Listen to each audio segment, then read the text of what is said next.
अगर आपको अपने लक्ष्य को उज्जवल रखना है, लक्ष्य को आपको आपका जो लक्ष्य है उसको उज्जवल रखना है, तो उसके लिए पसीना बहाना पड़ेगा। क्या करना पड़ेगा?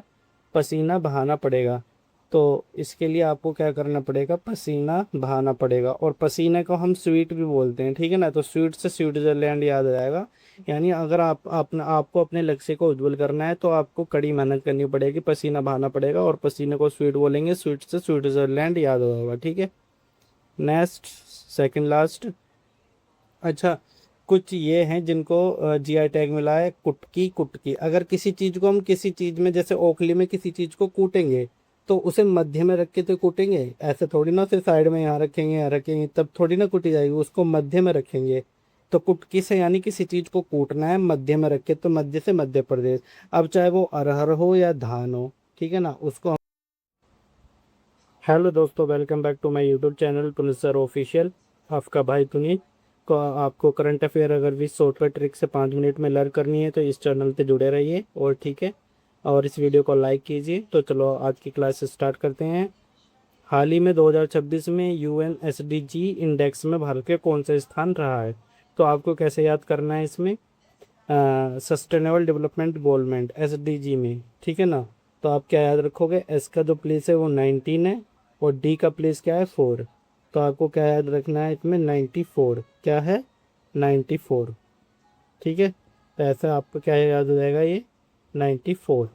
और इसका आपको क्या है कि गोल है ना, सस्टेनेबल डेवलपमेंट गोल, इसकी फुल फॉर्म क्या है? Sustainable development goals. और आपका गोल कैसा होना चाहिए? बहुत चौड़ा होना चाहिए या बड़ा होना चाहिए, ऐसे भी याद कर सकते हो। बड़ा होना चाहिए या चौड़ा होना चाहिए। तो सस्टेनेबल डेवलपमेंट, जो आपका डेवलपमेंट गोल है, वो चौड़ा होना चाहिए। चौड़ा से 94 भी याद हो जाएगा। या फिर जैसे मैंने आपको बताया है, एसडीजी में एसओडी की जो वैल्यू है लेटर की, वो लिख लीजिए 19 और 4। फिर उसमें से 1 हटा दीजिए, और 94 इसका क्या बन जाएगा? प्लेस बन जाएगा। ओके। नेक्स्ट, डायरेक्ट टैक्स के चेयरमैन कौन बने? तो central bureau of direct tax. Direct tax देने के लिए सभी को आगे आना चाहिए। आगे आना चाहिए मतलब अग्र, अग्र। तो अग्र से क्या हो जाएगा? अग्रवाल। क्या याद आ जाएगा? अग्रवाल। ओके। या ऐसे याद कर लो कि जो डायरेक्ट टैक्स देना है वो हमें रविवार को भी देना है। कब देना है? रविवार को भी देना है। तो रविवार से आपको रवि याद आ जाएगा, और अग्रवाल, ठीक है ना। Direct tax. नेक्स्ट है, ईयू काउंसिलिंग की अध्यक्षता किसने संभाली है? तो ईयू में आपको क्या याद करना है? ये वोवल्स हैं, तो सारे वोवल्स लिख लो, AEIOU, ठीक है ना। अब ईयू की आपको क्या बतानी कि अध्यक्षता किसने संभाली है? तो ईयू के बीच में जो दो होंगे उसी में से किसी ने एक ने संभाली होगी। आई से क्या बन जाएगा? आयरलैंड। क्या बन जाएगा? आयरलैंड। ओके, ऐसा आपको याद हुआ है। नेक्स्ट इज, अब देखो 7 × 7 7, सब सेम सेम है सारे के सारे, ठीक है ना। एनी, किसी को भी पकड़ो, एनी मतलब एनी, किसी को भी पकड़ो, सारे क्या है? सेम है। तो आपको एनी, एनी लेटर कोई भी पकड़ो, एनी से एनी याद आएगा, और एनी से एनीमी, एनीमी आ जाएगा, ठीक है ना।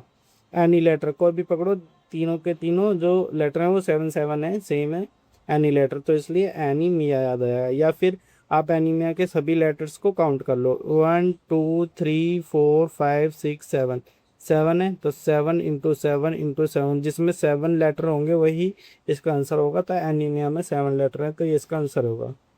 फिफ्थ, अब एक और 29वीं नवरत्न कंपनी बन गई है। क्यों बन गई? क्योंकि वो रिच है। उसके जो वहाँ पे बिल्डर्स हैं वो भी रिच हैं, और जो वहाँ पे इंजीनियर हैं वो भी रिच हैं।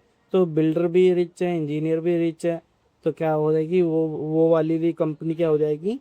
महारत वो नवरत्न कंपनी बन जाएगी। कौन सी बनी है ये? 29वीं नवरत्न कंपनी। क्या कैसे याद रखोगे कि वो कंपनी रिच है, वहाँ के बिल्डर भी रिच है और इंजीनियर भी? तो आपको याद आ जाएगा, rich, builders and engineer. Okay. Next,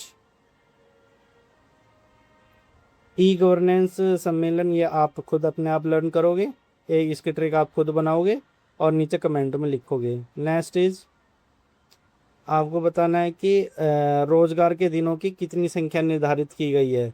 तो भैया रोजगार के दिनों की कितनी भी संख्या निर्धारित की गई हो, लेकिन हमें 8 घंटे काम करना है, ये हमें हमारे संविधान में लिखा है। तो 8 घंटे कैसे बनेंगे? यहाँ पे सभी को सम करेंगे 6, यहाँ पे सभी का सम करेंगे 7, यहाँ पे सभी का सम करेंगे 8, और यहाँ पे सभी का सम करेंगे तो 9, तो 8 घंटे बन रहे हैं इससे, ठीक है। तो ये हो जाएगा ओके 125 दिन। हाल ही में लक्ष्य उज्ज्वल की रोइंग जोड़ी कंपनी ने किस देश में आयोजित वर्ल्ड रोइंग कप में भारत के लिए पहला स्वर्ण पदक जीता है? अच्छा, अगर आपको अपने लक्ष्य को उज्जवल रखना है, लक्ष्य को आपका जो लक्ष्य है उसको उज्जवल रखना है, तो उसके लिए पसीना बहाना पड़ेगा। क्या करना पड़ेगा? पसीना बहाना पड़ेगा। तो इसके लिए आपको क्या करना पड़ेगा? पसीना बहाना पड़ेगा। और पसीने को हम स्वीट भी बोलते हैं, ठीक है ना। तो स्वीट से स्विट्जरलैंड याद आ जाएगा। यानी अगर आपको अपने लक्ष्य को उज्जवल करना है तो आपको कड़ी मेहनत करनी पड़ेगी, पसीना बहाना पड़ेगा, और पसीने को स्वीट बोलेंगे, स्वीट से स्विट्जरलैंड याद होगा, ठीक है। Next, second last. अच्छा, कुछ ये हैं जिनको जीआई टैग मिला है। कुटकी, कुटकी, अगर किसी चीज को हम किसी चीज में, जैसे ओखली में किसी चीज को कूटेंगे तो उसे मध्य में रख के तो कूटेंगे, ऐसे थोड़ी ना, उसे साइड में यहाँ रखेंगे, यहाँ रखेंगे, तब थोड़ी ना कूटी जाएगी, उसको मध्य में रखेंगे। तो कुटकी से यानी किसी चीज को कूटना है मध्य में रख के, तो मध्य से मध्य प्रदेश। अब चाहे वो अरहर हो या धान हो, ठीक है ना, उसको हम कहाँ रखेंगे? मध्य रखेंगे, और मध्य में रख के कूटेंगे, तो मध्य से क्या आ जाएगा? Madhya Pradesh. Okay, next. Doctor दिवस। अच्छा, डॉक्टर दिवस आप सभी को ये बताओ, आप सभी को कोई एक ही डॉक्टर भाता होगा ना, एक ही डॉक्टर अच्छा लगता होगा ना, जो भी आपको, जब भी आप बीमार होते हो तो आप डायरेक्ट उसी डॉक्टर के पास जाते हो जिसकी दवाई आपको सूट होती है। तो यानी सभी का कोई ना एक डॉक्टर फेमस या फेमस होता है, या एक ना एक डॉक्टर उनका फेवरेट होता है, ठीक है ना। तो फेवरेट होगा, जो एक ना एक डॉक्टर उनका फेवरेट होगा, तो एक से क्या हो जाएगा? 1 जुलाई, ठीक है। तो दोस्तों, ये क्लास आपको कैसी लगी? अगर आपको ऐसे ही current affair with shortcut trick से लर्न करना है तो इस वीडियो के नीचे कमेंट कीजिए, और वीडियो को लाइक कीजिए, चैनल को सब्सक्राइब कीजिए। Okay, bye bye.